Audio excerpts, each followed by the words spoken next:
Welcome to travel with Nandini. இன்னைக்கு நம்ம பார்க்க போகிறது அல்சூரில் இருக்கிற சோமேஸ்வர சுவாமி டெம்பிள். இது பெங்களூரில் இருக்குது. இங்கே பார்த்தீங்கன்னா லிங்க வடிவில் இருப்பார் சுவாமி.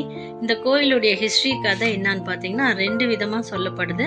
ஒன்று கெம்பேகவுடான்றவர் எலங்கா சமஸ்தானத்துலேருந்து குதிரையில் வரப்போ ஒரு மரத்தடியில் படுத்து தூங்கின்னு இருப்பார். அப்போ அவருடைய கனவுல சாமி இங்கே மரத்து கீழே புதையில் இருக்குன்னு சொல்கிறாரு. ஸோ அதை அவர் பார்த்துட்டு அந்த புதையலுடைய காசில் கோயில் கட்டப்பட்டதாகவும் சொல்லுது.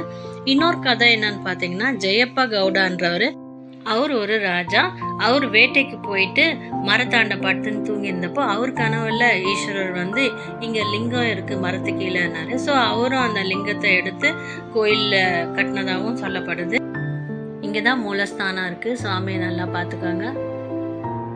ஸோ இங்கே சுற்றி பார்த்தீங்கன்னா நவகிரகம் இருக்குது, ஆஞ்சநேயர் இருக்காரு, காலபைரவர் இருக்காரு, முருகர் வள்ளி தேவியானோட இருக்காரு, கணேஷா இருக்காரு, சரஸ்வதி இருக்காங்க, துர்கா, பிரம்மா, ஜேஷ்டா தேவி இருக்காங்க.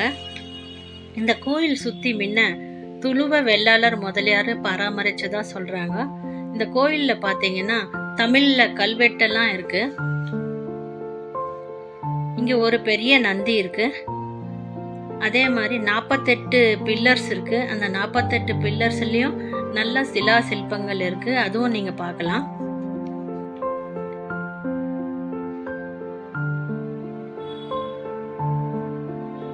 இங்க பாத்தீங்களா எவ்வளவு அழகா வடிவமைச்சிருக்காங்க.